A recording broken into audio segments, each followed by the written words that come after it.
New Zealand ਦੇ ਸ਼ਹਿਰ ਦੇ ਵਿੱਚ ਉਸ ਵੇਲੇ ਭੱਜ ਦੌੜ ਮਚ ਗਈ ਜਦੋਂ ਇੱਕ ਸਿੱਖ ਨੇ ਨੰਗੀ ਕਿਰਪਾਨ ਲੈ ਕੇ ਗੋਰੇ ਨਿਊਜ਼ੀਲੈਂਡ ਦੀ ਸੜਕਾਂ ਤੇ ਉੱਤੇ ਭਜਾਏ ਅਤੇ ਸਿੰਘ ਦਾ ਗੁੱਸਾ ਦੇਖ ਕੇ ਨਿਊਜ਼ੀਲੈਂਡ ਦੀ ਪੁਲਿਸ ਵੀ ਕੰਬਣ ਲੱਗ ਪਈ। ਅਜਿਹਾ ਕੀ ਹੋਇਆ ਨਿਊਜ਼ੀਲੈਂਡ ਦੇ ਸ਼ਹਿਰ ਦੇ ਵਿੱਚ, ਜਾਣੋ ਅੱਜ ਦੀ ਸਾਡੀ ਇਸ ਵੀਡੀਓ ਵਿੱਚ।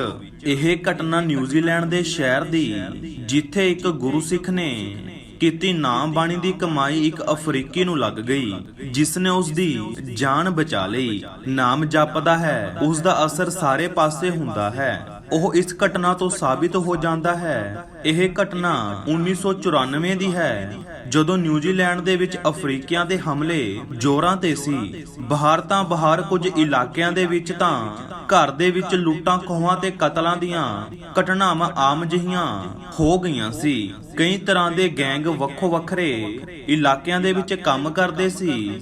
ਪੂਰੇ ਨਿਊਜ਼ੀਲੈਂਡ ਇਸ ਗੱਲ ਤੋਂ ਪਰੇਸ਼ਾਨ ਸੀ ਤੇ ਡਰ ਦੇ ਸਾਏ ਦੇ ਵਿੱਚ ਜੀਣ ਦੇ ਲਈ ਮਜਬੂਰ ਸੀ। ਰਾਤ ਹੁੰਦਿਆਂ ਹੀ ਕੋਈ ਬਾਹਰ ਨਹੀਂ ਨਿਕਲ ਕੇ ਰਾਜੀ ਸੀ। ਕੁਝ ਇਲਾਕੇ ਡਰ ਦੇ ਮਾਹੌਲ ਦੇ ਵਿੱਚ ਰਹਿੰਦੇ ਸੀ। ਐਡ ਮੈਕੋਲਿਸ ਇੱਕ ਬੇਕਰੀ ਦੇ ਵਿੱਚ ਕੰਮ ਕਰਦਾ ਸੀ। ਅਫਰੀਕੀ ਮੂਲ ਦਾ ਨਿਊਜ਼ੀਲੈਂਡ ਨਾਗਰਿਕ ਸੀ। ਦੱਸਿਆ ਜਾਂਦਾ ਹੈ ਕਿ ਉਹਨਾਂ ਸਮਿਆਂ ਦੇ ਵਿੱਚ ਸਾਰੇ ਅਫਰੀਕੀ ਲੋਕਾਂ ਦੇ ਲਈ ਨਫ਼ਰਤ ਫੈਲ ਚੁੱਕੀ ਸੀ। ਜਿਵੇਂ ਕੁਝ ਕੁ ਮੁਸਲਮਾਨਾਂ ਕਰਕੇ ਹਰ ਇੱਕ ਮੁਸਲਮਾਨ ਨਾਲ ਨਫ਼ਰਤ ਦੀ ਭਾਵਨਾ ਜਾਰੀ ਰਹੀ, ਜੋ ਕਿ ਸ਼ਰੇਆਮ ਗਲਤ ਗੱਲ ਤੇ ਸ਼ਰਮਨਾਕ ਹੈ। ਅਜਿਹੀ ਸੋਚ ਬਿਲਕੁਲ ਗਲਤ ਹੈ। ਕੁਝ ਬੰਦੇ ਗਲਤ ਹੋਣ ਦੇ ਨਾਲ ਪੂਰੀ ਕੌਮ ਗਲਤ ਨਹੀਂ ਹੋ ਜਾਂਦੀ। ਇਸੇ ਤਰ੍ਹਾਂ ਐਡਮ ਵੀ ਅਫਰੀਕੀ ਸੀ। ਗੁੱਸੇ ਕਰਕੇ ਉਹ ਵੀ ਲੋਕਾਂ ਦੀ ਨਫ਼ਰਤ ਦਾ ਸ਼ਿਕਾਰ ਹੋ ਗਿਆ। ਉਹ ਆਪਣੇ ਪਰਿਵਾਰ ਦੇ ਲਈ ਨਿਰੰਤਰ ਕੰਮ ਕਰ ਰਿਹਾ ਸੀ, ਪਰ ਕਹਿੰਦੇ ਨੇ ਕਿ ਬੁਰਾ ਸਮਾਂ ਪੁੱਛ ਕੇ ਨਹੀਂ ਆਉਂਦਾ, ਸਿੱਧਾ ਜ਼ਿੰਦਗੀ ਦੇ ਵਿਚਕਾਰ ਆ ਕੇ ਖੜਾ ਹੋ ਜਾਂਦਾ ਹੈ। ਲੋੜ ਹੁੰਦੀ ਹੈ ਉਸ ਨੂੰ ਝੱਲਣ ਦੀ ਤੇ ਪਰਮਾਤਮਾ ਦਾ ਭਾਣਾ ਮੰਨਣ ਦੀ। ਅਜਿਹਾ ਹੀ ਕੁਝ ਐਡਮ ਦੇ ਨਾਲ ਹੋਇਆ। ਇੱਕ ਦਿਨ ਰਾਤ ਨੂੰ ਬੇਕਰੀ ਬੰਦ ਕਰਕੇ ਆਪਣੇ ਘਰ ਉਹ ਜਾ ਰਿਹਾ ਸੀ ਤਾਂ ਰਾਸਤੇ ਦੇ ਵਿੱਚ ਗੈਂਗ ਕਤਲ ਨੂੰ ਅੰਜਾਮ ਦੇ ਕੇ ਦੌੜ ਰਹੀ ਸੀ। ਮਾੜੀ ਕਿਸਮਤ ਐਡਮ ਦੀ ਉਸ ਇਲਾਕੇ ਦੇ ਵਿੱਚੋਂ ਲੰਘ ਰਿਹਾ ਸੀ ਤੇ ਪੁਲਿਸ ਉਹਨਾਂ ਦਾ ਪਿੱਛਾ ਕਰ ਰਹੀ ਸੀ। ਉਸ ਗੈਂਗ ਨੂੰ ਆਪਣੇ ਵੱਲ ਆਉਂਦਿਆਂ ਦੇਖ ਐਡਮ ਡਰ ਗਿਆ ਤੇ ਉਸ ਨੂੰ ਲੱਗਿਆ ਕਿ ਉਹ ਲੋਕ ਉਸ ਨੂੰ ਮਾਰਨ ਵਾਸਤੇ ਉਸ ਦੇ ਵੱਲ ਆ ਰਹੇ ਨੇ। ਇੱਕ ਤਾਂ ਰਾਤ ਦਾ ਸਮਾਂ ਸੀ ਤੇ ਦੂਜਾ ਇਲਾਕਾ ਸਹੀ ਨਹੀਂ ਸੀ। ਐਡਮ ਪਹਿਲਾਂ ਹੀ ਡਰਿਆ ਹੋਇਆ ਸੀ। ਐਨੇ ਲੋਕਾਂ ਨੂੰ ਆਪਣੇ ਵੱਲ ਆਉਂਦਾ ਦੇਖ ਉਹ ਹੋਰ ਵੀ ਡਰ ਗਿਆ ਤੇ ਉਸਨੇ ਵੀ ਭੱਜਣਾ ਸ਼ੁਰੂ ਕਰ ਦਿੱਤਾ। ਪਰ ਪੁਲਿਸ ਦੇ ਘੇਰੇ ਤੋਂ ਉਹ ਗੈਂਗ ਬਚ ਨਾ ਸਕੀ ਤੇ ਨਾਲ ਹੀ ਨਾਲ ਐਡਮ ਵੀ ਫਸ ਗਿਆ। ਕਹਾਵਤ ਹੈ ਕਿ ਆਟੇ ਦੇ ਨਾਲ ਘੁਣ ਵੀ ਪੀਸਿਆ ਗਿਆ। ਅਜਿਹੀ ਹੀ ਸਥਿਤੀ ਐਡਮ ਦੇ ਨਾਲ ਬਣ ਚੁੱਕੀ ਸੀ। ਸਾਰੇ ਗੈਂਗ ਦੇ ਨਾਲ ਐਡਮ ਨੂੰ ਵੀ ਫੜ ਲਿਆ ਗਿਆ। ਗੱਡੀ ਦੇ ਵਿੱਚ ਪਾ ਕੇ ਪੁਲਿਸ ਸਟੇਸ਼ਨ ਲਿਆਂਦਾ ਗਿਆ। ਐਡਮ ਨੇ ਪੁਲਿਸ ਨੂੰ ਬਹੁਤ ਸਮਝਾਇਆ, ਪਰ ਉਸ ਦੀ ਕਿਸੇ ਨੇ ਨਹੀਂ ਸੁਣੀ। ਆਖਿਰ ਉਹ ਗੱਡੀ ਦੇ ਵਿੱਚ ਉਸ ਨੂੰ ਬੋਲਦਾ ਗਿਆ, ਪਰਮਾਤਮਾ ਦੀ ਮਰਜ਼ੀ ਸਮਝ ਲਵੋ, ਚਾਹੇ ਉਸ ਦੇ ਚੰਗੇ ਕਰਮ। ਉਸ ਗੱਡੀ ਦੇ ਵਿੱਚ ਇੱਕ ਸਿੱਖ ਪੁਲਿਸ ਅਫਸਰ ਵੀ ਸੀ। ਉਸਨੇ ਐਡਮ ਨੂੰ ਚੁੱਪ ਰਹਿਣ ਵਾਸਤੇ ਕਿਹਾ ਤੇ ਆਪ ਉਹ ਰਹਿ ਰਾਸ ਜੀ ਦਾ ਪਾਠ ਕਰਨ ਲੱਗਿਆ। ਐਡਮ ਵੀ ਇੱਕ ਧਾਰਮਿਕ ਬੰਦਾ ਸੀ ਤੇ ਉਹ ਸਰਦਾਰ ਅਫਸਰ ਦੇ ਕਹਿਣ ਤੇ ਇੱਕੋ ਵਾਰ 'ਚ ਚੁੱਪ ਕਰ ਗਿਆ, ਕਿਉਂਕਿ ਉਹ ਦੂਜੇ ਧਰਮਾਂ ਦੀ ਇੱਜ਼ਤ ਕਰਦਾ ਸੀ। ਐਡਮ ਵੱਲ ਵੇਖ ਕੇ ਉਹ ਸਰਦਾਰ ਅਫਸਰ ਹੈਰਾਨ ਹੋਇਆ ਕਿ ਅਚਾਨਕ ਹੀ ਇੱਕ ਵਾਰ ਕਹਿਣ ਤੇ ਉਹ ਕਿਵੇਂ ਚੁੱਪ ਹੋ ਗਿਆ, ਕਿਉਂਕਿ ਅਜਿਹੇ ਗੈਂਗ ਦੇ ਨਾਲ ਉਹਨਾਂ ਦੇ ਪਹਿਲਾਂ ਵੀ ਟੱਕਰੇ ਹੋਏ ਨੇ। ਉਹਨਾਂ ਕਦੇ ਵੀ ਅਜਿਹਾ ਵਰਤਾਵ ਨਹੀਂ ਕੀਤਾ। ਸੋ ਸਰਦਾਰ ਅਫਸਰ ਨੇ ਆਪਣਾ ਪਾਠ ਸੰਪੂਰਨ ਕੀਤਾ ਤੇ ਐਡਮ ਧਿਆਨ ਦੇ ਨਾਲ ਸੁਣਦਾ ਰਿਹਾ ਅਤੇ ਅਰਦਾਸ ਕਰਕੇ ਜਦੋਂ ਉਸਨੇ ਫਤਿਹ ਬੁਲਾਈ ਤਾਂ ਐਡਮ ਦੇ ਮੂੰਹ ਦੇ ਵਿੱਚੋਂ ਵੀ ਵਾਹਿਗੁਰੂ ਨਿਕਲ ਗਿਆ। ਐਡਮ ਦੇ ਮੂੰਹੋਂ ਵਾਹਿਗੁਰੂ ਸੁਣ ਕੇ ਸਰਦਾਰ ਅਫਸਰ ਨੂੰ ਪੱਕਾ ਯਕੀਨ ਹੋ ਗਿਆ ਕਿ ਉਹ ਇਸ ਗੈਂਗ ਦਾ ਮੈਂਬਰ ਨਹੀਂ, ਪਰ ਸਾਰੇ ਕਹਿੰਦੇ ਨਾ ਉਹ ਫੜਿਆ ਗਿਆ ਸੀ, ਇਸ ਕਰਕੇ ਉਸ ਨੂੰ ਛੱਡ ਨਹੀਂ ਸਕਦੇ ਸੀ।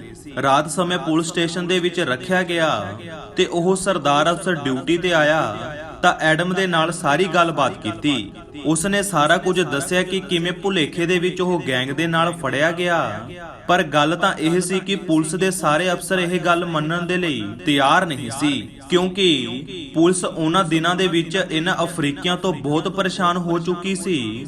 ਤੇ ਐਡਮ ਨੂੰ ਸਿਰਫ ਸਰਦਾਰ ਅਫਸਰ ਦੇ ਕਹਿਣ ਤੇ ਬੇਗਾਨਾ ਨਹੀਂ ਮੰਨ ਸਕਦੇ ਸੀ। ਐਡਮ ਦੇ ਨਾਲ ਸਰਦਾਰ ਅਫਸਰ ਨੂੰ ਕਿਹਾ ਕਿ ਤੁਸੀਂ ਮੇਰਾ ਯਕੀਨ ਕੀਤਾ ਇੰਨਾ ਹੀ ਬਹੁਤ ਹੈ। ਜੇਕਰ ਮੈਂ ਸੱਚਾ ਹੋਇਆ ਤਾਂ ਪਰਮਾਤਮਾ ਆਪੇ ਹੀ ਮੈਨੂੰ ਬਚਾ ਲਵੇਗਾ। ਮੈਨੂੰ ਤੇ ਤੁਹਾਨੂੰ ਕੁਝ ਵੀ ਕਰਨ ਦੀ ਲੋੜ ਨਹੀਂ ਪੈਣੀ। ਤੁਸੀਂ ਧਾਰਮਿਕ ਬੰਦੇ ਹੋ ਤੇ ਮੈਂ ਤੁਹਾਨੂੰ ਗੱਡੀ ਦੇ ਵਿੱਚ ਡਿਊਟੀ ਸਮੇਂ ਆਪਣਾ ਪਰਮਾਤਮਾ ਨੂੰ ਯਾਦ ਕਰਦੇ ਦੇਖਿਆ ਸੀ। ਮੈਂ ਉਸ ਸਮੇਂ ਡਰਿਆ ਹੋਇਆ ਸੀ ਤੇ ਪਰਮਾਤਮਾ ਨੂੰ ਡਰ ਦੇ ਵਿੱਚ ਭੁੱਲ ਚੁੱਕਿਆ ਸੀ। ਤੁਹਾਨੂੰ ਪਰਮਾਤਮਾ ਨੂੰ ਯਾਦ ਕਰਦੇ ਦੇਖ ਮੇਰੇ ਅੰਦਰ ਵੀ ਹਿੰਮਤ ਆਈ ਤੇ ਤੁਹਾਡੇ ਨਾਲ ਹੀ ਮੈਂ ਵੀ ਪਰਮਾਤਮਾ ਨੂੰ ਯਾਦ ਕਰ ਲਿਆ। ਐਡਮ ਨੇ ਕਿਹਾ ਕਿ ਤੁਸੀਂ ਮੇਰੀ ਇੰਨੀ ਕੁ ਮਦਦ ਕਰ ਦਿਓ, ਮੇਰੀ ਫੈਮਿਲੀ ਪਰੇਸ਼ਾਨ ਹੋਵੇਗੀ, ਤੁਸੀਂ ਉਹਨਾਂ ਨੂੰ ਮਿਲ ਕੇ ਸਾਰਾ ਕੁਝ ਦੱਸ ਦਿਓ। ਉਹ ਸਰਦਾਰ ਅਫਸਰ ਉਸ ਦੀ ਫੈਮਿਲੀ ਦੇ ਕੋਲ ਚਲਾ ਗਿਆ। ਉਧਰ ਪੁਲਿਸ ਦੇ ਮੇਨ ਇਨਵੈਸਟੀਗੇਸ਼ਨ ਅਫਸਰ ਪੁਲਿਸ ਸਟੇਸ਼ਨ ਦੇ ਵਿੱਚ ਆਏ।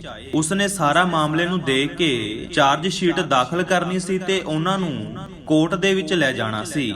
ਸਰਦਾਰ ਅਫਸਰ ਐਡਮ ਦੇ ਘਰ ਗਿਆ ਤੇ ਦੇਖਿਆ ਕਿ ਘਰ ਦੇ ਵਿੱਚ ਬਹੁਤ ਗਰੀਬੀ ਹੈ। ਬੁੱਢੇ ਮਾਪੇ ਆਪਣੇ ਪੁੱਤ ਲਈ ਪਰੇਸ਼ਾਨ ਸਾਰੀ ਰਾਤ ਨਹੀਂ ਸੁੱਤੇ। ਅਫਸਰ ਨੇ ਸਾਰੀ ਗੱਲ ਦੱਸੀ ਤੇ ਉਸ ਦੇ ਮਾਤਾ-ਪਿਤਾ ਨੂੰ ਹਿੰਮਤ ਦਿੱਤੀ ਤੇ ਕੁਝ ਕੁ ਮਾਲੀ ਸਹਾਇਤਾ ਦੇ ਕੇ ਉਸ ਦੇ ਘਰੋਂ ਵਾਪਸ ਪੁਲਿਸ ਸਟੇਸ਼ਨ ਆ ਗਿਆ। ਜਦੋਂ ਉਸਨੇ ਵਾਪਸ ਆ ਕੇ ਦੇਖਿਆ ਕਿ ਪੁਲਿਸ ਸਟੇਸ਼ਨ ਦਾ ਸਾਰਾ ਮਾਹੌਲ ਹੈਰਾਨੀ ਭਰਿਆ ਹੈ। ਅਸਲ ਦੇ ਵਿੱਚ ਪੁਲਿਸ ਦਾ ਮੇਨ ਇਨਵੈਸਟੀਗੇਸ਼ਨ ਅਫਸਰ ਐਡਮ ਦੇ ਕਾਲਜ ਦਾ ਦੋਸਤ ਨਿਕਲਿਆ। ਐਡਮ ਉਸ ਨੂੰ ਸਾਰੀ ਗੱਲ ਦੱਸੀ ਪਰ ਫਿਰ ਵੀ ਉਸ ਨੂੰ ਛੱਡ ਨਹੀਂ ਸਕਦੇ ਸੀ। ਸਰਦਾਰ ਨੇ ਕਿਹਾ ਕਿ ਮੇਰੀ ਗਾਰੰਟੀ ਦੇ ਉੱਪਰ ਇਹਨੂੰ ਛੱਡ ਦਿਓ ਕਿਉਂਕਿ ਮੈਂ ਇਸ ਦੀ ਫੈਮਿਲੀ ਨੂੰ ਜਾਣਦਾ ਹਾਂ। ਇਹ ਗੱਲ ਚੱਲ ਹੀ ਰਹੀ ਸੀ ਕਿ ਗੈਂਗ ਦੇ ਇੱਕ ਵਿਅਕਤੀ ਉੱਤੇ ਪਰਮਾਤਮਾ ਦੀ ਕਿਰਪਾ ਹੋਈ। ਉਸਨੇ ਦੱਸਿਆ ਕਿ ਇਸ ਦਾ ਸਾਡੇ ਗੈਂਗ ਦੇ ਨਾਲ ਕੋਈ ਵੀ ਸਬੰਧ ਨਹੀਂ ਤੇ ਨਾ ਹੀ ਐਡਮ ਸਾਡੀ ਗੈਂਗ ਦਾ ਕੋਈ ਬੰਦਾ ਹੈ। ਸੋ ਇਸ ਤਰ੍ਹਾਂ ਐਡਮ ਨੂੰ ਛੱਡ ਦਿੱਤਾ ਗਿਆ ਕਿਉਂਕਿ ਪਰਮਾਤਮਾ ਸੱਚੇ ਬੰਦਿਆਂ ਦੇ ਨਾਲ ਹਮੇਸ਼ਾ ਰਹਿੰਦਾ ਹੈ। ਉਹ ਪਰਮਾਤਮਾ ਆਪ ਥਾਂ-ਥਾਂ ਦੇ ਉੱਤੇ ਸਹਾਈ ਹੁੰਦਾ ਹੈ। ਇਹ ਨਵੀਂ ਵੀਡੀਓ ਲੈ ਕੇ ਜਲਦੀ ਹੀ ਆਵਾਂਗੇ। ਉਦੋਂ ਤੱਕ ਦੇ ਲਈ ਵਾਹਿਗੁਰੂ ਜੀ ਕਾ ਖਾਲਸਾ, ਵਾਹਿਗੁਰੂ ਜੀ ਕੀ ਫਤਿਹ।